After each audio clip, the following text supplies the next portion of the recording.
존경하는 국민 여러분, 그리고 이주영 국회 부의장님을 비롯한 선배 동료 의원 여러분, 민생제일의 민생당 박주연 의원입니다. 온 나라가 신종 코로나19로 신음하고 있습니다.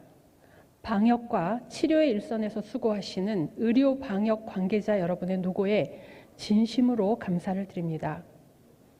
또한 병마와 싸우고 계신 확진자 여러분께도 위로의 말씀을 드립니다.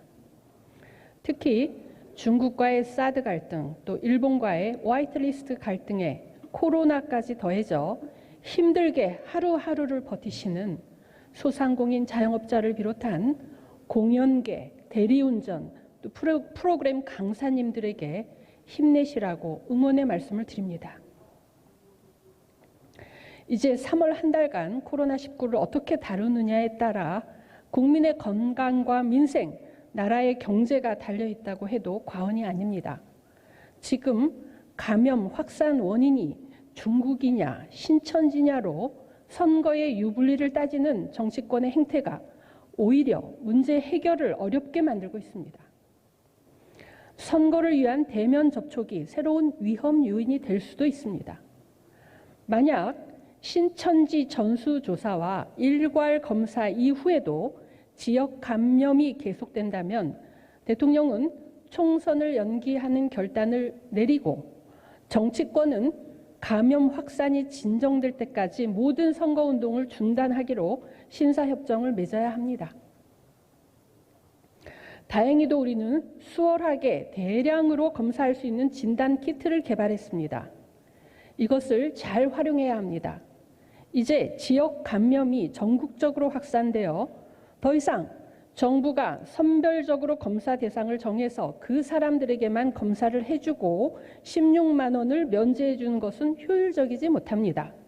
이제 모든 사람이 감염 가능성에 노출된 상태에서는 개인 판단에 따라 가장 빠른 시일 내에 검사를 받도록 하는 것이 최선입니다.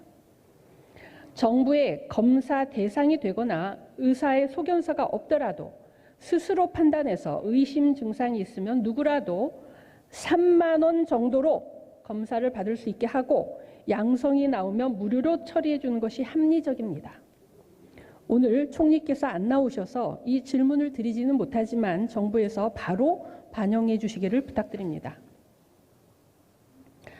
개인적으로 감회가 새롭습니다. 저는 지난 2년간 민주평화당에서 활동했지만 바른미래당에서 비례정리가 되지 않아 2년여간 이 자리에서 대정부 질문할 기회를 갖지 못했습니다. 상임위 간사도 맡지 못하는 등 의정활동에 큰 제한이 있었습니다. 선거제 개혁으로 인해 비례의원의 역할도 더 막중해졌습니다. 20대 국회가 끝나기 전에 정당의 합당이나 분당 시에는 비례의원의 당적 선택이 가능하도록 하는 정치개혁법이 통과되기를 희망합니다. 경제부총리 나와주시기 바랍니다.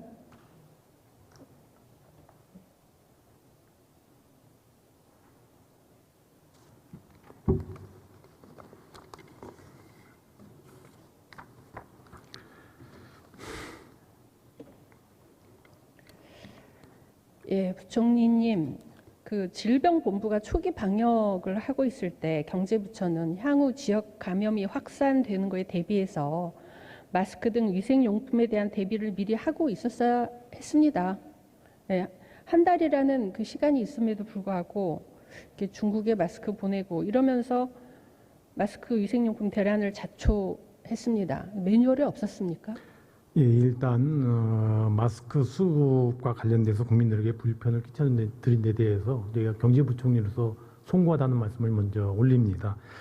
정부도 코로나 사태 초기에 사실 마스크가 하루에 한 1,000만 장 정도만 저희가 생산 능력이 되기 때문에 초기에는 사실은 1,000만 장 정도로 수급이 그때도 부족했지만은 이루어지다가 이번 신천지 사태 이후에 확진자가 폭증하면서 오히려 마스크 문제가 더 어려워지지 않았나 생각이 됩니다. 정부로서는 미리 마스크 초기에 재고를 쌓아놓고 있었어야죠. 잘못하셨습니다. 예. 그리고 지금 이제 소상공인 대책도 부적절하다는 평가입니다. 지금 뭐 소상공인들을 위해서 대출을 확대하고 또 착한 임대료, 뭐 건물주에 세금 혜택 준다는 이런 정책을 예고하셨는데 시장 반응이 별로입니다.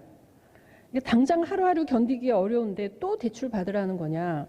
또 착한 임대인을 만나지 못한 더 열악하고 어려운 소상공인들을 더 절망하게 만든다.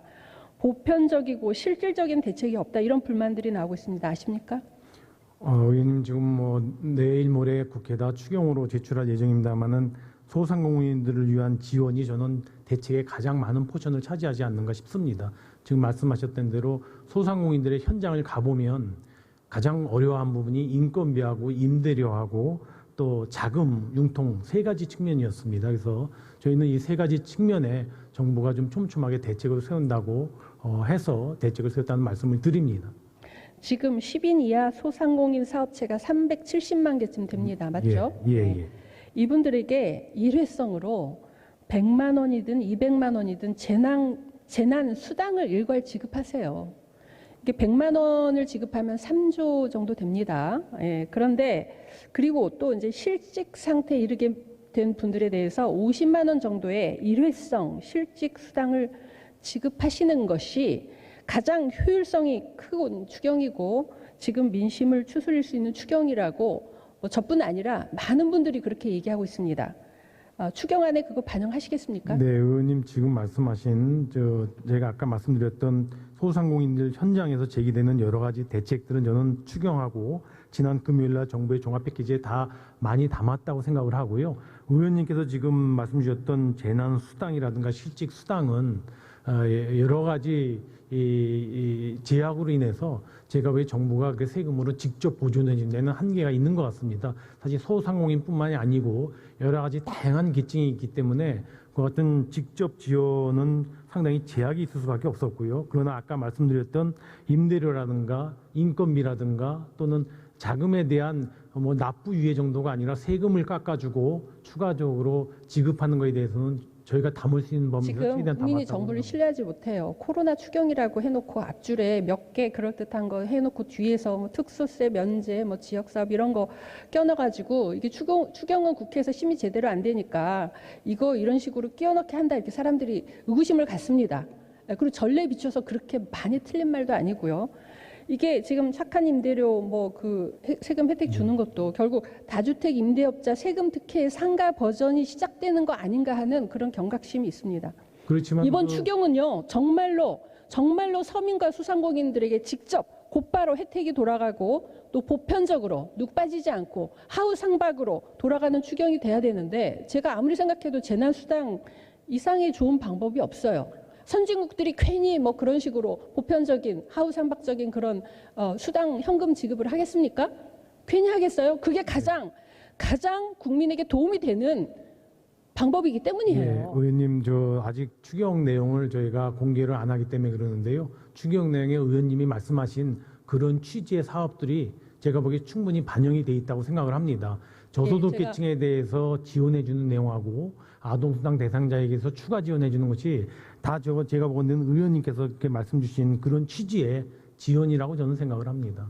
예, 금요일 제출되는 거 지켜보겠습니다. 예. 사실 코로나19만큼이나 심각한 것이 지금 집값 폭등입니다. 예, 표를 주세요. 이게 지금 문재인 정부 들어서 서울 아파트 중위 가격이 9억 원에서 9억 이상으로 50% 올랐고요. 지역에 따라서는 2배로 오른 곳이 있습니다. 이거 워런 버핏이 울고 갈 그런 수익률이에요. 근데 부자 동네에는 더 올랐고요. 이게 불로소득, 자산 양극화, 지역 양극화 이게 심해지면서 대다수 국민들이 정말 분노하고 특히 청년 세대들은 좌절하고 있습니다. 현재 집값 상승이 이게 강남 같은 부자 동네가 주도하고 있어요. 그래서 강남 3구가 오르면 주변 송파, 마용성 등 접경 지역 또 다른 지역의 부자 동네가 동반 상승합니다. 결국 수도권 정도까지 집값 상승이 다 이렇게 퍼지는데 거꾸로 지방은 오히려 떨어집니다. 지방 웬만한 돈 많은 사람들이요. 지방에 집을 안 사요. 똘똘한 한 채 강남에 와서 집을 삽니다. 그래서 보시는 바와 같이 최근에 전국 아파트, 서울 아파트 가격 상승 차이가 아주 현격하게 저렇게 벌어졌습니다. 똘똘한 한 채, 이 고가 1주택 쏠림 현상이 집값 폭등과 자산 양극화 원인이라는데 동의하십니까? 예, 뭐 지금 의원님 지적한 대로 강남 아파트 중심으로 해서 아파트 가격 상승을 견인하는 것은 맞는 말씀이시고요. 네. 정부로서도 또 의원님께서 아까 집값 상승이 이 집을 구하고자 하는 청년들에게 좌절감을 준 것도 저는 전적으로 동감을 합니다. 그런 의미에서 정부도 부동산 가격만큼은 불로소득 없이 어떻게든지 잡아야 되겠다는 것이 정책의 최우선순위를 좋습니다. 잡고 있고요. 자, 그러면 똘똘한 한 채 쏠림 현상이 왜 나타난다고 생각하십니까? 예, 저희는 뭐 여러 가지 요인이 있다고 봅니다. 전체적으로 가격이 상승할 거라고 하는 기대감도 있고 투기 소유가 몰리는 것도 있고 또 네. 시중에 이미 유동 자금이 너무 많이 있어서 그런 자금들이 부동산 시장에 몰리면서 특히 강남 시장의 아파트 가격을 견인했지 않는가 싶어서 정부로서는 이런 분야에 타겟을 해서 대책을 최근에 한 2차례 거쳐서 강력한 대책을 시행해 왔다는 말씀. 예, 좋습니다. 뭐 이자율이나 등등 네. 중요한 한 가지를 제시하겠습니다. 표 주세요. 자, 2007년 참여정부 말기에 장기 보유 공제율 또 현재 장기 보유 공제율을 비교해 보면 고가 1주택에 대해서 2007년에는 15년 이상 소유 시에 45%를 공제했습니다. 당시 물가 상승률을 크게 넘지 않았어요. 거의 비슷했어요. 그런데 현재는 물가 상승률이 2분의 1 이하로 떨어졌는데도 고가 1주택에 대해서는 10년만 지나면 80%를 공제해 줍니다. 사실상 거의 부담이 없습니다. 그래서 같은 10억 원으로 한 채 샀을 때, 세 채 샀을 때 10년 후에 똑같이 5억 원이 올랐는데 고가 1주택 경우와 세 채인 경우에 무려 27배의 차이가 납니다. 이렇게 세금 차이가 크니까 너도 나도 고가 주택으로 몰리고 그러니까 부자 동네 집값이 안 떨어지고 자산 가치가 있고 또 서울이 미국처럼 무슨 부자 동네가 뚝 떨어지지 않고 바로 길 건너 다른 동네니까 연쇄적으로 집값 오르고 결코 집값을 잡을 수 없는 상황이 된 겁니다. 이거 이대로 방치하실 겁니까? 예, 의원님 사실은 이 장기 보유 특별 공제라는 것이 지금 말씀하신 대로 이전보다도 80%까지 인정해 줄 정도로 많이 확대가 돼 있는데요.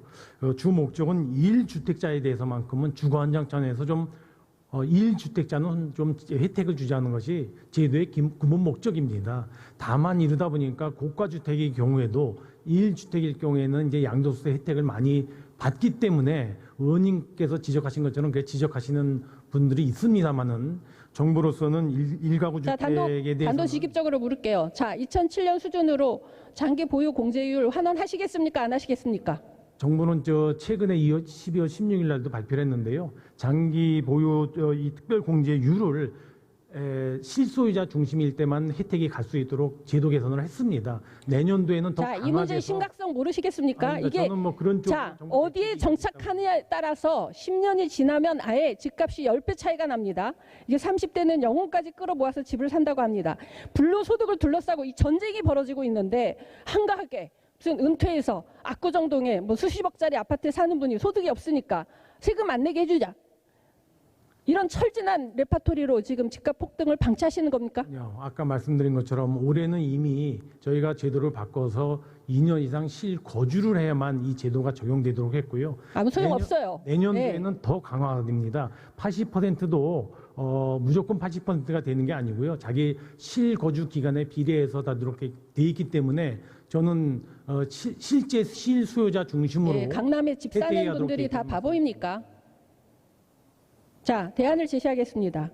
1가구 1주택에 대한 혜택을 드려야 됩니다. 그 혜택은 네. 재산세와 취득세 한정해서 근로소득세처럼 2, 3억 정도의 서민주택에 대해서는 면세를 아예 하고 가격이 높을수록 누진하는 방식으로 그렇게 가야 합니다. 자, 취득세, 재산세 감면하면 지방세 줄어드는 것은 교부세를 늘려주면 되고요. 양도소득세는 대표적인 불로소득이기 때문에 물가 상승률만 공제해줘야 됩니다. 이렇게 해야 조세 형평도 막고 부동산 가격 안정에도 도움이 됩니다. 예, 이거를 가장 핵심적인 걸 놔두고 회피하면서 무슨 조정 대상 지역 정하고 대출 비율 정하고 뭐 이래서 집값이 잡힙니까?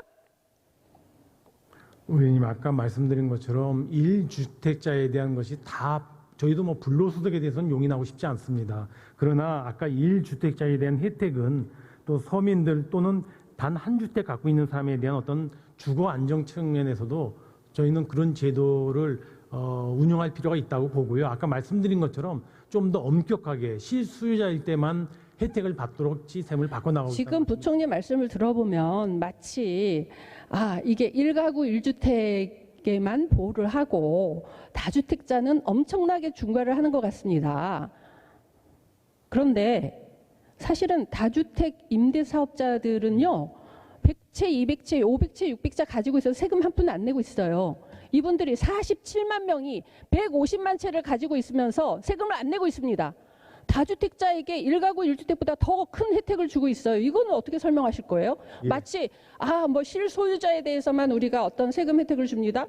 그게 아니거든요. 예, 의원님, 그거는 다주택자에 대해서 과세 혜택을 준 배경은 사실 좀 장기적으로 임대하고 임대료도 좀 인상하지 않도록 하는 조건으로 정부가 임대하는 서민층을 보호하기 위해서 사실 제도를 만들었는데요.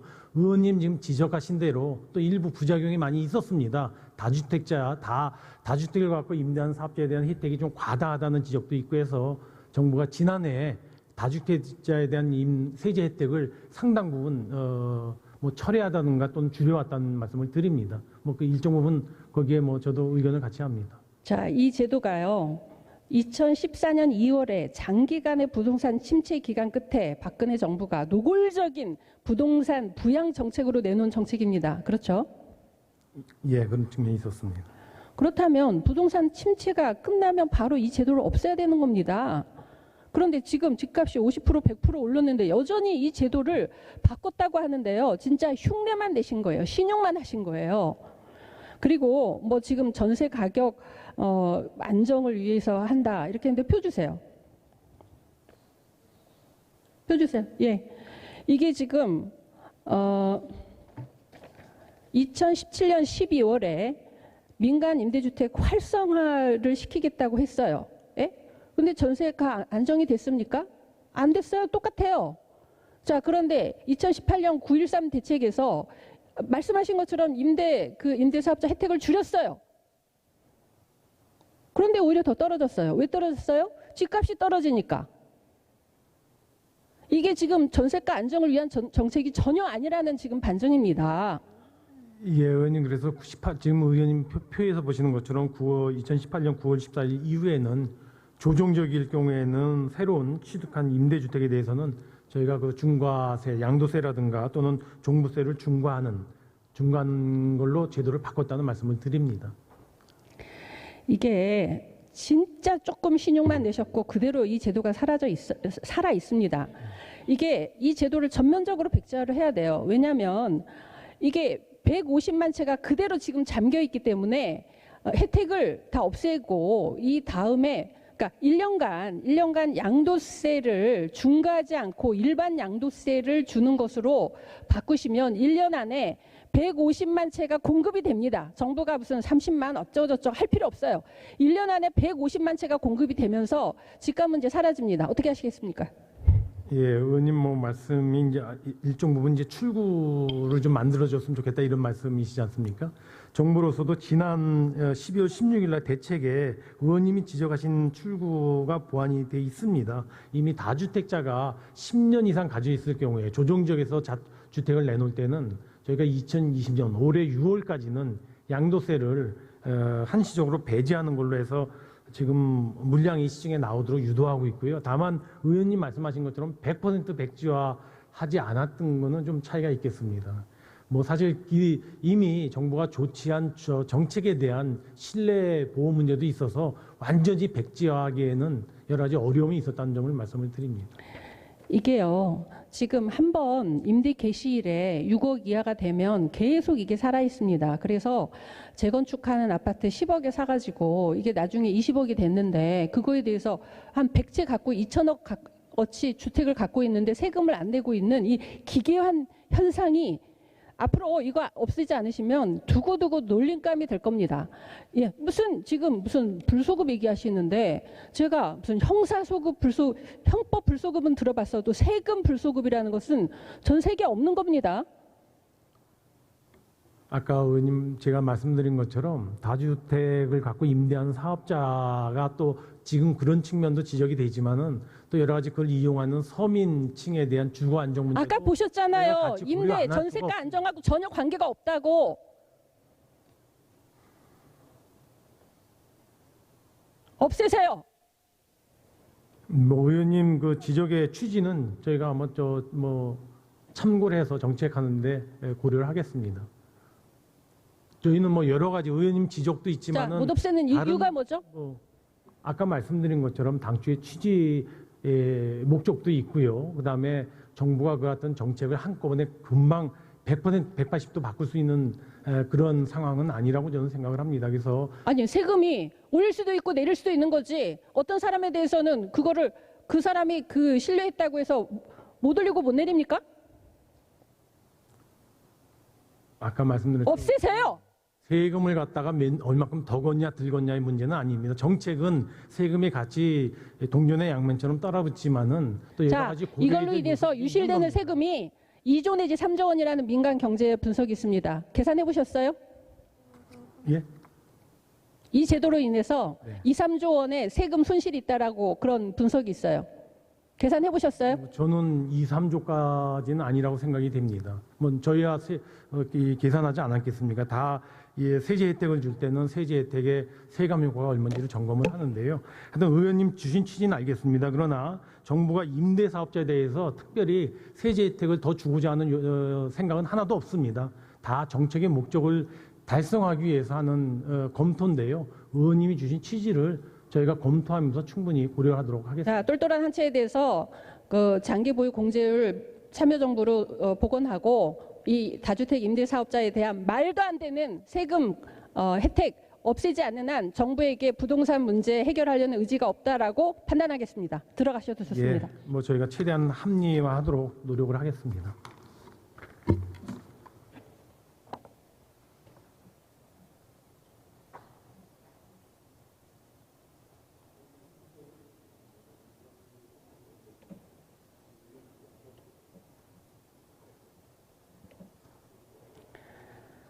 선배 동료 여러분, 코로나19로 인해서 경제가 얼어붙었습니다. 우리의 공동체도 얼어붙었습니다. 그러나 더 큰 공동체의 위협은 집값 폭등과 불평등과 양극화입니다. 양극화 속도 세계 3위라는 오명을 벗어내기 위해서 정부와 국회는 결단해야 합니다. 예산이 양극화 해소에 아무런 역할을 못하는 무능함, 또 부자 지향, 권력 지향 예산을 이제는 바꿔야 합니다. 적대 공존의 양당제로는 양극화 해소가 불가능하다는 것이 판명났습니다. 양극화로 인해 또한 양극화를 전혀 해결하지 못하는 예산으로 인해 그동안 제 몫을 뺏겼던 서민, 청년, 낙후 지역에 연대해서 정치를 바꾸고 예산을 바꾸고 정책을 바꾸어야 함께 공존하는 대한민국 공동체가 유지될 수 있습니다. 21대 국회는 서민의 편에서 청년의 편에서 그동안 소외되고 제 몫을 정책을 만들